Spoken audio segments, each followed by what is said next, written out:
आज हम शुरुआत कर रहे हैं ट्रोलिंग के खिलाफ जो एक अभियान शुरू हो रहा है देश में धीरे धीरे। ट्रोलिंग माने ट्विटर पर, फेसबुक पर एक ख़ास पार्टी विशेष के जो कार्यकर्ता हैं, अगर उनको कोई बात पसंद नहीं आती तो हमने सुना है कि वो पेड हैं, उनको पैसे दिए जाते हैं, वो गंदी गाली गलौज शुरू कर देते हैं, माँ की गाली, बहन की गाली, और ख़ासकर अगर महिलाओं की कोई बात पसंद नहीं आती, कही हुई या लिखी हुई, तो शुरुआत तो सीधा रेप, बलात्कार की धमकी से होती है। एक पत्रकार हैं साक्षी जोशी, उन्होंने कुछ लिखा फेसबुक पे।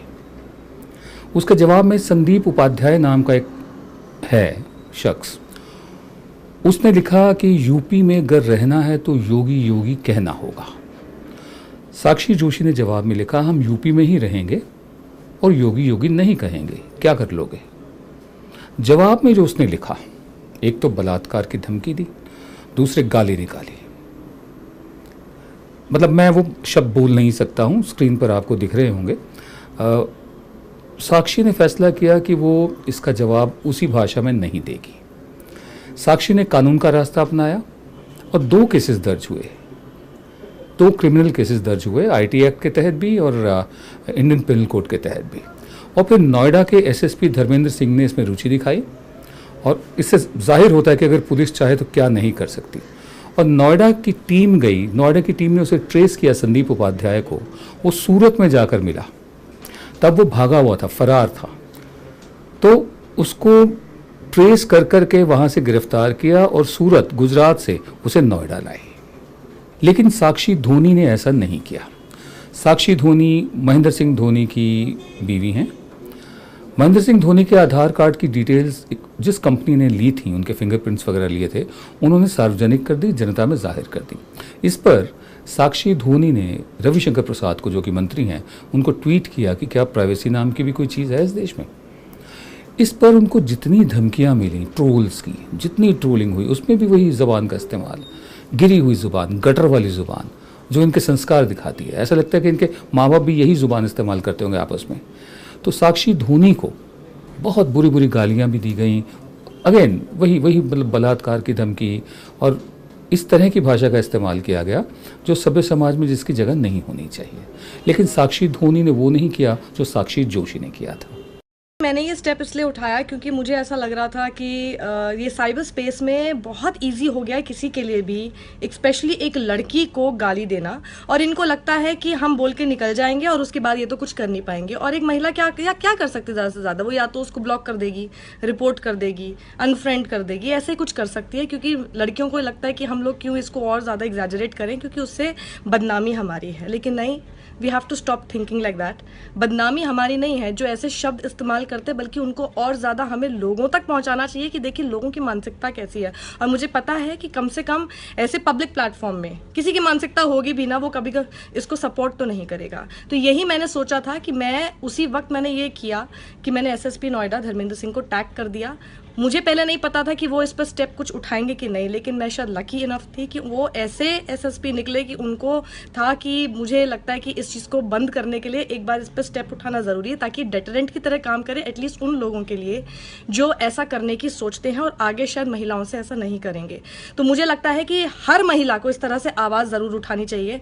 हमारे लॉज ख़राब नहीं हैं, प्रॉब्लम यह है कि जो हमारे पास लॉज बने हैं कम से कम उन्हें इन्फोर्स तो किया जाए, वो तो इन्फोर्समेंट हो, और इन्फोर्समेंट का काम पुलिस का है।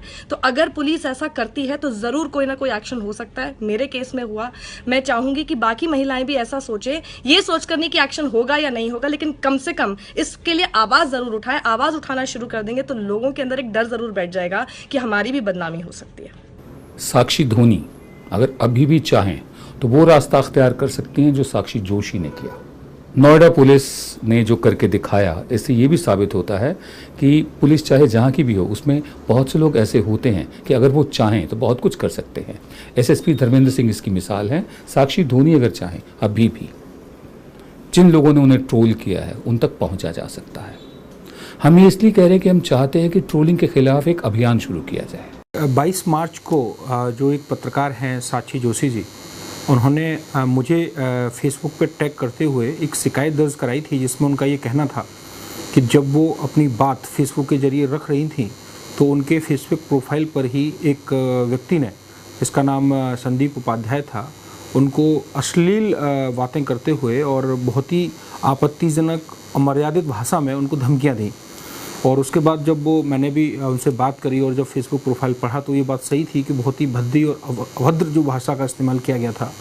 और ये एक फैक्ट है कि साइबर वर्ल्ड में ख़ासतौर से जो सोशल मीडिया के चैनल्स हैं, चाहे वो ट्विटर हो, फेसबुक हो, वहाँ पर लैंगिक रूप से बहुत ही अभद्र टिप्पणियाँ ट्रोलर्स द्वारा की जाती हैं, लोगों को धमकाया जाता है और जो भाषा होती है वो बहुत ही आपत्तिजनक होती है और वो स्पष्ट रूप से क्रिमिनल प्रोसीडिंग्स के तहत के प्रोविजंस उसमें अट्रैक्ट होते हैं।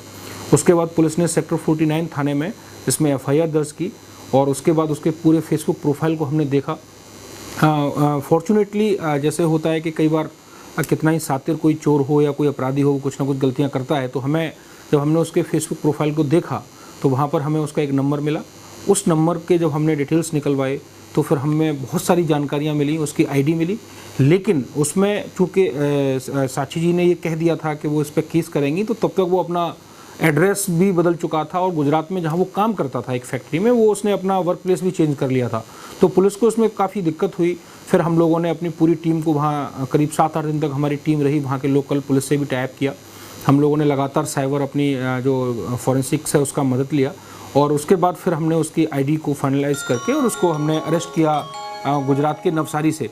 और पुलिस ने इसमें आईटी एक्ट की सेक्शन 66 और 509 आईपीसी में इसमें अभियोग पंजीकृत किया है और 66 नॉन अवेलेबल ऑफेंस है और पुलिस इसमें अभियोग पंजीकृत करके कड़ी कार्रवाई कर रही है। अभियोग को जेल भेजा गया है और हम उसको गुंडा एक्ट में और जो अदर प्रिवेंटिव यूपी पुलिस के जो गवर्नमेंट के प्रिवेंटिव एक्ट्स हैं उसमें भी हम उस पर कार्रवाई कर रहे हैं। अफसोस तब होता है जब हमारे बड़े बड़े नेता भी मतलब और वो देखते हैं रातों को मतलब कि ट्रोलिंग में क्या क्या हुआ और ट्रोल्स की पूरी फौज खड़ी की गई है। इसे मंजूर नहीं किया जाना चाहिए। इसे ना सिर्फ खारिज किया जाना चाहिए बल्कि इसके खिलाफ सख्त एक्शन की मांग भी होनी चाहिए और दबाव भी होना चाहिए अथॉरिटीज़ पर कि वो एक्शन ले, जैसा साक्षी जोशी के केस में किया।